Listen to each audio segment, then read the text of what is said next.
¿Qué tal? ¿Cómo están? Estamos en otro capítulo de su podcast. Estamos con Don Oscar.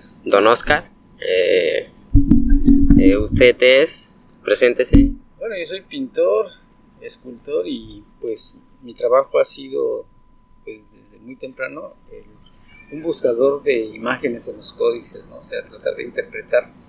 Ok, muy bien. ¿Y cómo nació esta pasión de pequeño por estudiar o descubrir códices, como usted lo dice?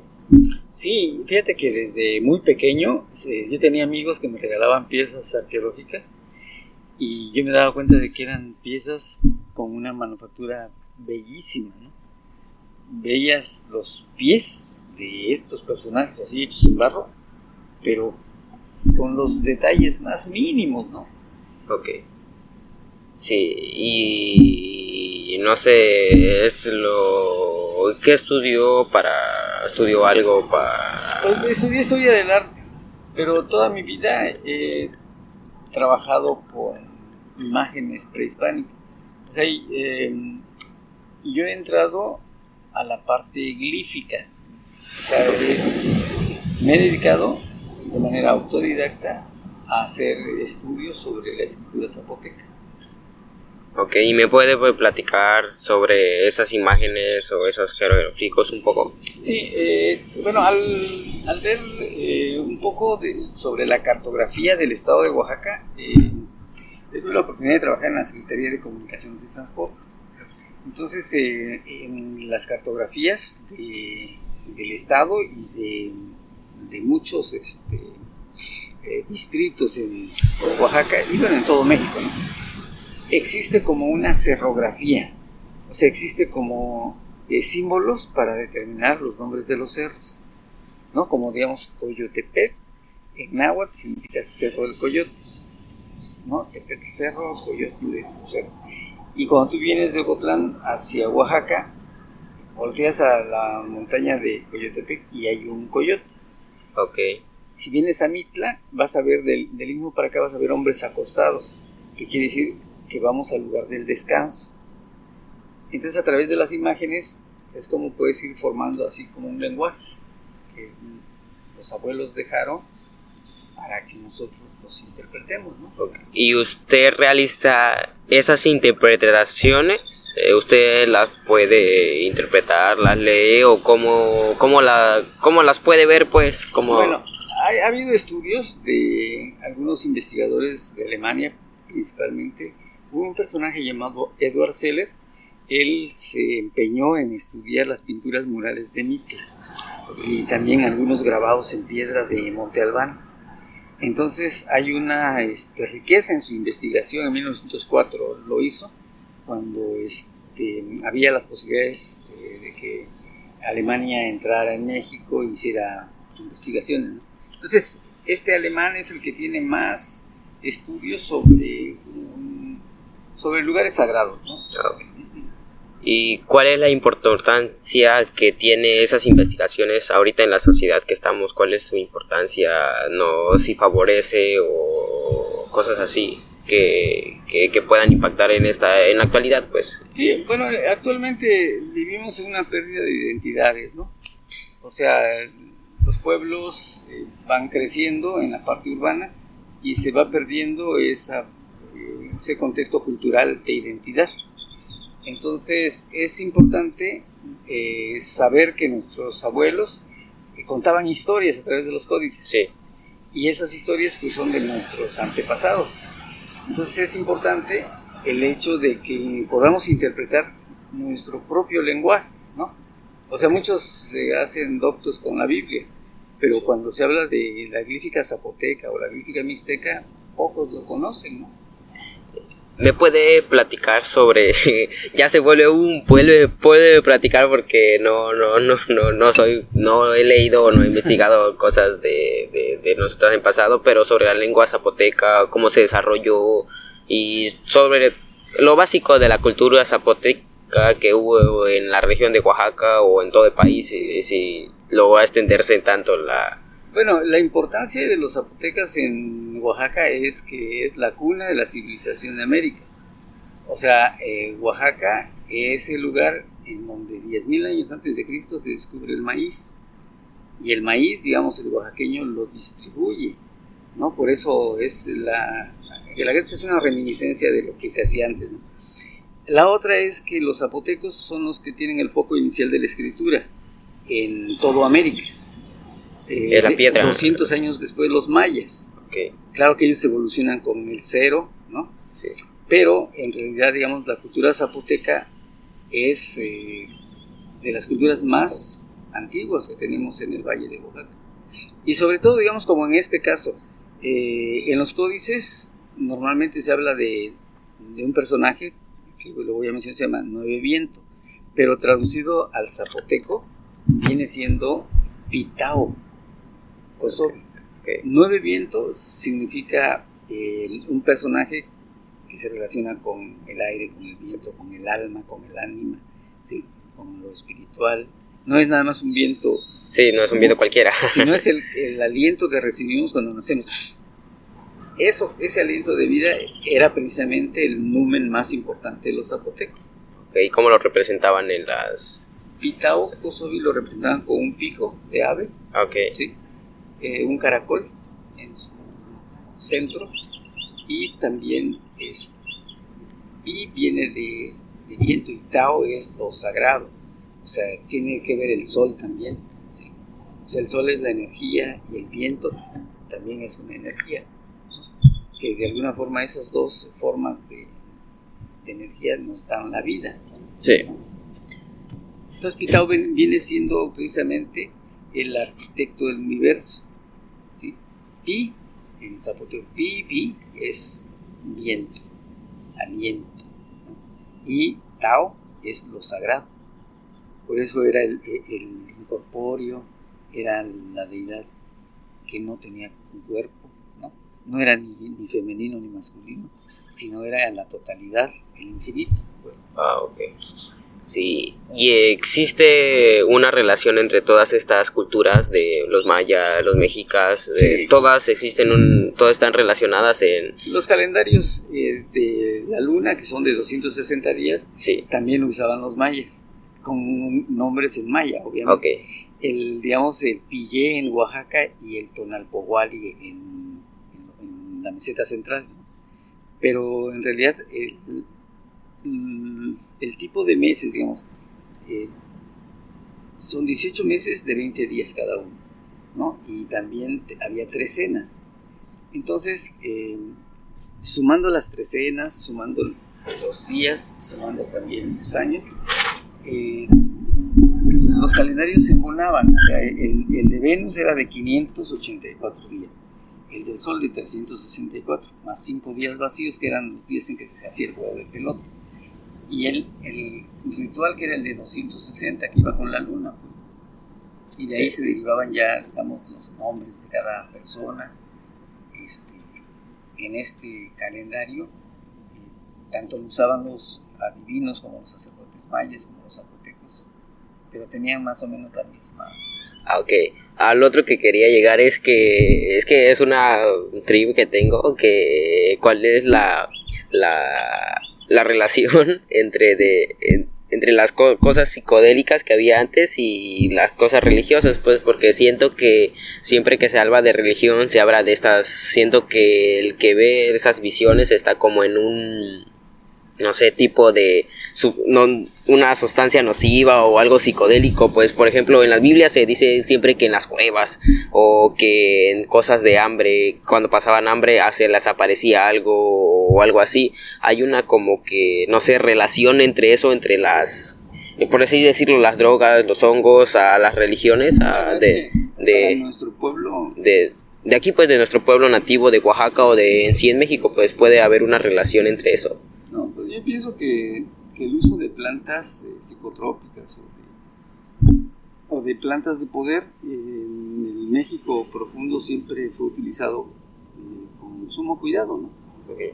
Pero pues los tiempos cambian, y cuando se habla de... ¿Se puede pegar más el micro? Sí, cuando se habla ya así de capitalismo, entonces, no sé, muchas veces cambias los conceptos. Digamos, ya en la psiquiatría se utilizan muchas drogas, ¿no? La morfina, la heroína y también muchos calmantes, ¿no? Pero nuestros abuelos utilizaban plantas y que no tenían, digamos, tantos problemas porque ellos tenían un conocimiento muy amplio, desde las raíces, los tallos, las hojas, ¿no? Y esta experiencia, ¿no?, de a prueba y error todo, de alguna forma hizo que nuestros abuelos llegaran a ser sabios. O sea, nuestros abuelos usaban los hongos alucinógenos para llegar a estados de conciencia alterados. Sí. Y también los mayas usaban un cierto tipo de lavativas con bebidas fermentadas de maíz y que los hacía tener pues, conexiones muy profundas. Que las llamaban conexión con el Quetzalcóatl o cosas así, ¿verdad? Sí, o sea, niveles de conciencia en donde ellos decían hablar con los dioses, ¿no? Sí. Pero no era considerado como una perdición, sino era una bendición. Era un proceso, sí, ¿no?, de aprendizaje. Pero eso se fue degradando por el consumo, ¿no? De, como usted dice, del capitalismo, de que ahora es consumo. Y siento que también esta carrera que estudia usted, siento que la ha estado afectando el crecimiento del capitalismo en nuestra sociedad. ¿Cuál? Lo que usted hace pues ha ido afectando con el capitalismo de nuestra sociedad, porque siento que casi la gente ya no consume cosas culturales, ya está fijando en otras cosas y en la cultura ni en cosas que de verdad importa, porque a veces no dimensionamos en dónde estamos parados. Pues podríamos estar parados, no sé, en donde fue un lugar sagrado antes y cosas así. Sí, en realidad hemos perdido mucho de nuestro enfoque cultural por las influencias del internet, ¿no?, y de otras culturas. Que no es malo aprenderlo de otras culturas, pero es importante saber cuál es la nuestra y sentirnos orgullosos de lo que tenemos, ¿no? E identificados. Sí. Y tenemos, digamos, somos producto de una gran cultura. Ahora, pues, con todas estas mezclas a nivel mundial, ¿no? José Vasconcelos, un oaxaqueño que fue rector de la UNAM y fue el que puso el lema de "por mi raza hablará el espíritu". Sí. Él fue lo habían postulado para la presidencia de la República, pero en ese tiempo le hacen una guerra, ¿no?, cruel, traicionera, y lo exilian a Estados Unidos. A partir de ahí se inicia el nuevo sistema mexicano político, ¿no?, con Plutarco Elías Calles, y nace el PRI, y sucede que estos partidos fueron creados para mantener a una sociedad, ¿no?, sí, a un cierto grupo de privilegiados en esta sociedad. Sí, y la educación, o sea, nunca ha sido un factor importante. Sí. ¿No? Entonces, pues, de alguna forma, pues, ojalá y esto que platicamos, que decimos, pues tenga una repercusión, ¿no?, así en el pensamiento, pues, de las personas, ¿no?, de que sí es necesario que aprendamos de nuestra propia cultura antes de aprender de otras culturas. Sí, primero hay que fijarnos en nosotros. Gente de todo el mundo, ¿no? Sí. Y aprecia México. Sí, y ve lo que nosotros no vemos en algunos casos, ¿verdad? Porque siento que el mexicano a veces ha perdido la importancia en la riqueza que hemos tenido aquí en nuestro país por un montón de años, cientos de años, un montón de cultura, matemática, cultura, todo se ha desarrollado en México. Como usted me dijo ese día, que México era el centro espiritual del mundo, ¿verdad? Y ese es otro tema también interesante, ¿no? En el tema, digamos, espiritual, es que cambia mucho el concepto de lo que los europeos nos trajeron, ¿no?, como una religión, sí, dogmática, ¿no?, donde hay un Dios castigador. Y en el concepto, digamos, de nuestros abuelos, pues nosotros somos naturaleza, ¿no?, y la máxima expresión es la madre tierra, ¿no?, a la cual pues debemos rendirle tributo, sí, y no a una imagen, ¿no? Ajá. Y el universo, ¿no?, que pues tenemos lo necesario, ¿no? Pero son conceptos que de alguna forma en la medida en que tú vas teniendo conciencia ecológica, ¿no? Porque también eso tenían nuestros abuelos. Sí. Sembraban árboles, tenían un sistema perfecto, ¿no? de alimentación, un sistema educativo como de los mejores, ¿no? A nivel mundial. O sea, no había niños en la calle, todos los niños tenían ocupación, su presente ocupado. Sí. El día de hoy, pues todos los niños... Sí, y como esto se debe al gobierno capitalista y cosas que han pasado en el gobierno que han hecho que el país se vaya a otro, por otro camino, pues, porque sí, México estaba llegando a un crecimiento muy vasto con el siglo pasado, donde todavía se veía esta cultura se apropiaba de tratando de mantenerse todavía ahí la cultura, pero con estos gobiernos se han ido, por así decirlo, perdiendo, ¿no? Volvemos a una parada técnica. Sí, que estábamos habíamos quedado sobre la pérdida de la cultura en estos últimos años, ¿no? Sí, es importante también, ¿no? Comentar que los zapotecos fundaron la primera ciudad de América, que es Montalbán, una ciudad grande, sí, ¿no? Se albergaba como unos 70,000 gentes, 80,000. Entonces estamos hablando de evolución, pero como al llegar los españoles nos imponen una cultura y nos dicen que todo lo que viene de Occidente es mejor, ¿no? Okay, sí. Entonces, sucede que, pues... Pero ¿no cree que si los españoles no hubieran, por así decirlo, apropiado de esa cultura, que nosotros nos apropiara de su cultura, que decir de Occidente es mejor, no llegaríamos a este punto que estábamos aquí, que tendríamos una sociedad de estos inventos? ¿No cree que bueno, que no? Sí, lo interesante es como revisar qué pasó con España y con los árabes. Los árabes respetaron la cultura española, Sí. ¿no? O sea, nunca les quitaron sus voces ni sus escritos. O sea, que respetaron hasta eso, esa parte. Y los españoles no lo hicieron de esa forma. Okay. Destruyeron absolutamente la sabiduría antigua. Sí, que era mucha, no era vasta. Sí, o sea, los códices traían los secretos más profundos. Y que todavía no se ha descubierto eso, no está en constante como... Además de que en cuanto a adelantos, pues estaba más adelantada nuestra cultura que Europa en ese tiempo. Ok, no, eso no sabía. Pues sí, o sea que nosotros teníamos los 3 calendarios dominados, el de Venus, el del Sol y el de la Luna.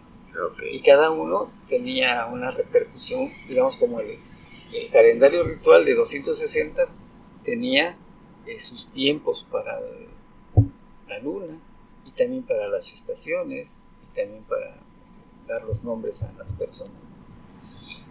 Y pues los ciclos del Sol también tenían que ver con las estaciones del año. Entonces, un cúmulo de experiencias científicas, ¿no?, que perdimos. Y entonces nos alineamos con Aristóteles, con Platón, con Sócrates, con Arquímedes, y nos olvidamos de la ciencia de nuestros abuelos. Que sí, no es mala, ¿no? No, hasta eso es es compleja de a veces de entender del calendario y los tipos de ingeniería que utilizaban en las pirámides en esas épocas, ¿verdad? Es como que, no sé, a veces la ciencia está no la ciencia, sino que esas cosas ¿cómo se llama la ciencia de descubrir? Antropología, ¿no? Arqueología. A veces consiguen más aparatos más complejos en pirámides, en las tumbas de ¿cómo se le dice? Como los... De hecho, sí, ahora hay muchos métodos, ¿no?, para ya no profanar tumbas, ¿no? Ahora sí, ya a través de programas satelitales, sí, puedes ver la orografía hasta del mar, ¿no? Entonces es muy interesante cómo en un principio, cuando trabajé para cartografía y diseño, hacíamos los planos de del estado de Oaxaca. ¿Y cómo es el proceso de hacer esos planos? Bueno, a nosotros nos tocó como dibujantes hacerlo manualmente. Teníamos un aparatito que se llamaba un aparatito de doble línea, ¿sí? Tiralíneas doble, y con ese hacíamos los caminos. Y otro aparatito que se llama Leroy, con ese hacíamos la tipografía. Había un punto 60 que era el más chiquitito, que era para los pueblos más pequeñitos. Sí. Había otra regleta que usaba otro, era la número 100, y ese era como para los municipios. Sí. Y luego la 125 era para los distritos. Sí, que era punto chiquito, punto grande, punto grande. Ajá. Pues sí, eso en la secundaria. Sí, y se ve que es muy complejo hacer esos mapas de un montón de líneas. Pues eso hacíamos manualmente, antes de las computadoras. Sí. Y pues veíamos, todo lo hacíamos a través de la topografía también, porque íbamos a los pueblos a sacar lo que eran los planos topográficos, y todo eso lo vaciábamos en la Carta General del Estado. Y de esa forma es como yo me fui dando cuenta de que muchas montañas son como esculturas. Sí. Y de esa forma fue como descubrí en una comunidad de la Sierra Juárez el Cerro del Jaguar, un cerro sagrado. ¿Puede platicar la historia del sí, lo poco que se sabe, si no se sabe mucho de sí, la historia? Bueno, este Cerro del Jaguar viene mencionado en el Códice Borgia y en el Códice Nutal.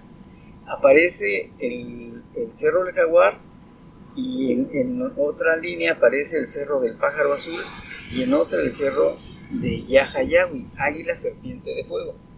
Entonces, muchos investigadores han dicho que el Cerro del Jaguar está en Tilaltongo, en Cerro Negro, en la Mixteca Alta. Pero el día de hoy yo puedo asegurar que el Cerro del Jaguar está en la Sierra Juárez, y que las referencias que tiene el códice aparecen precisamente ahí, en ese lugar, el Cerro del Pájaro Azul, que viene en el códice.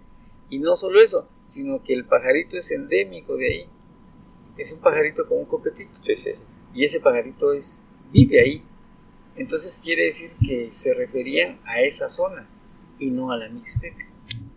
El Cerro del Jaguar, ahí le llamaban, cuando llegaron los españoles, le llamaban Jiayetza, Cerro del Rayo.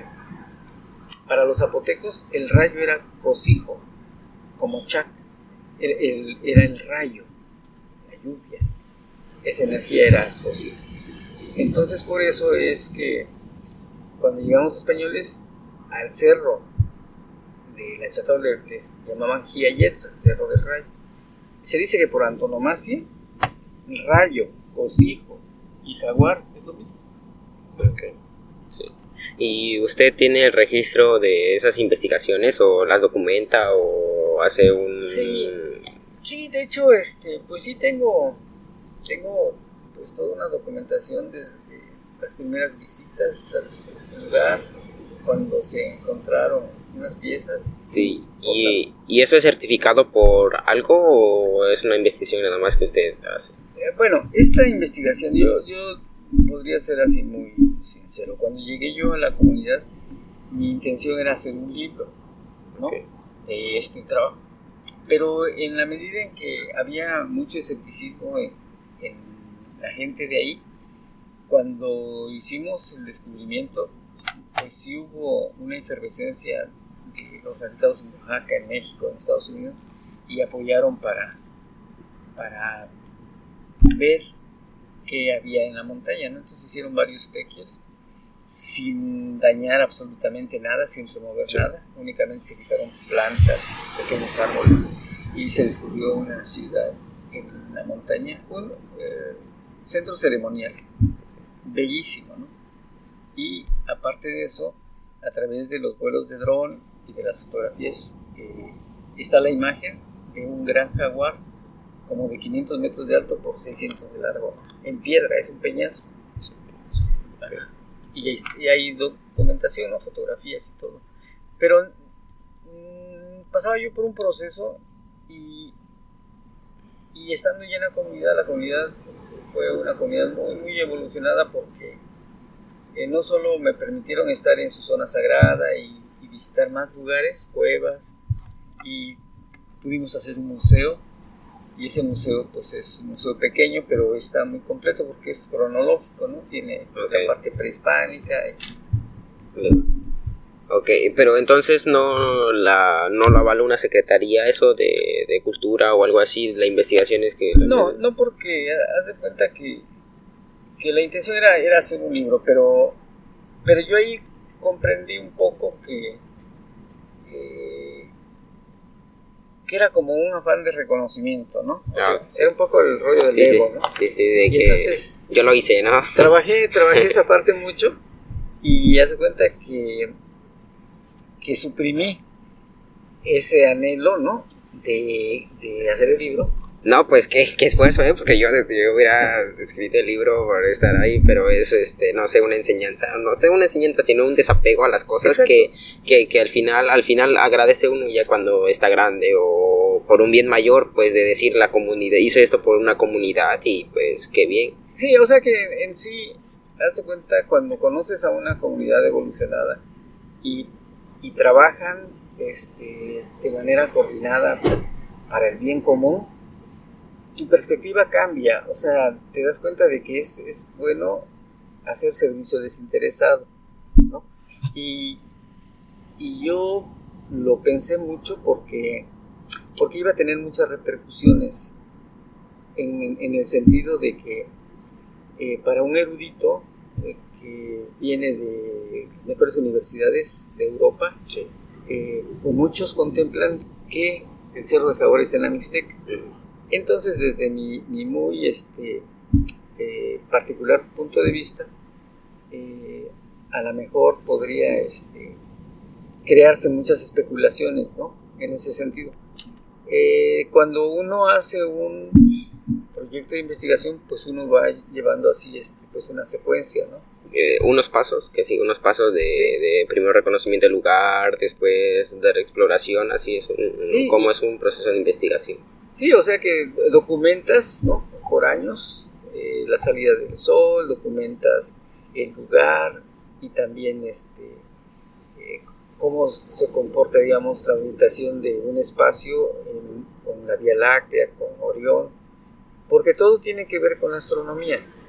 Nada de los vestigios arqueológicos que se encuentran está desconectado con el universo, ¿no? Todo tiene que ver. Ajá, todo es viene todo está vinculado. Sí, todo está conectado con las estrellas, las constelaciones, la puesta de la luna, la puesta de Venus, Marte y sí, exactamente. Ok, y entonces pues algo que quiera agregar, algo que quiera decir más. No, pues bueno, que es importante el hecho de hacer las cosas que te gusten, ¿no? Sí. Y que... No, pues un gran ejemplo de que, pues, si a ti te gusta, pues no importa lo demás, pues, porque es un gran conocimiento que usted aporta, ¿no? A la comunidad y a la sociedad, pues, apropiarnos de nuestra propia cultura y, pues, es lo que a veces no dimensionamos en dónde estamos parados, podemos estar en un lugar sagrado donde se asenta una civilización. No, a veces no dimensionamos el lugar o donde estamos parados en nuestro país, que es un biodiversidad, biocultural en general, porque es como México es como una combinación de un montón de sabores en un solo pedazo de tierra, pues que es impresionante desde la zona norte hasta la zona sur, que está plagada de cultura, de mucho folclore, mucho de todo en México. Sí, pues le dicen pluriculturalidad. Esa era la palabra. Sí, y en realidad pues eso es cómo podemos convivir con diferentes etnias, ¿no? Sí. Así la purépecha, así los mayas, así los zapotecos. O sea, nuestros pueblos no eran tan bélicos. O sea, nuestros pueblos eran pacifistas. Sí, o sea, los zapotecos era una muestra de artistas, ¿no? Sí. O sea, los museos están llenos de pinturas, de esculturas. Sí, y pues bueno, lo más importante es eso, ¿no? Que en lo poco que uno pueda aportar a la sociedad y a los chavos, ¿no? De que amen su cultura y que pues lean sobre el tema, ¿no? Sí. Eso es bien importante, ¿no? Sí, es demasiado importante para el salvamiento, por así decirlo, de la cultura. ¿Y usted en qué encuentra la fe? ¿En qué encuentra la fe? ¿En qué cree o algo así? Pues mira, lo más importante es que tengas confianza en ti mismo, ¿no? Creer en ti. Sí, o sea que todo lo que uno hace tiene una repercusión, para bien o para mal. Entonces, es importante, pues, siempre estar con tus principios, ¿no? O sea, ¿qué es lo que te mueve a ti o en lo emocional, ¿no? ¿Qué es lo que te produce más placer o qué es lo que te produce alegría? A mí, en lo personal, platicar con los demás, ¿no? Sí, compartir lo que sabes. Pues, y oír también, ¿no? Porque es importante el diálogo. Ahora ya casi no platicamos, ¿no? Ahora, Sí, ya estamos metidos en otro rollo. Pero una vida bien vivida es una vida de estímulos, aprendizajes, estímulos que te van aprendiendo más cosas, y es una de las cosas más bonitas que hay, pues, aprender, y luego te hace una persona más culta, más, no te hace una persona ignorante, por así decirlo, pero yo creo que la ignorancia no existe, todos tenemos un conocimiento de un tipo. sí, ¿no? Y además de que, pues, es importante ignorar, porque la duda, ¿no? Es la que te ayuda, ¿no? A Sí. despejar, pues, muchas incógnitas, y nunca es malo preguntar, nunca, ¿no? O sea, es mejor preguntar y aprender, ¿no? Sí. Entonces, pues, bueno, yo creo que es importante, lo que estás haciendo tú es importante porque, pues, de alguna forma te tomas tu tiempo, ¿no? Sí. Y, pues, bueno, todos los que te vean, ¿no? Los que te Los van a- pocos. Porque apenas estoy empezando, ¿no? Pues, bueno, Sí. sí, ya habrá más. Sí, gente, ¿no? sí. Y así, pues, mientras tengas contenidos que le guste a la gente, pues está bien. Sí. Sí, pues esto fue todo. Esperamos que hagamos una segunda parte de una plática más elaborada, más claro. compleja, más larga, pues, porque no tantito por las circunstancias, usted está parado, ya no tenemos un lugar donde grabar bien, pero muchas gracias por aceptar la invitación, y pues dejamos abierto para una segunda parte. Muchas gracias. Gracias. Adiós. Hasta luego. Muchas gracias. Sí. Sale.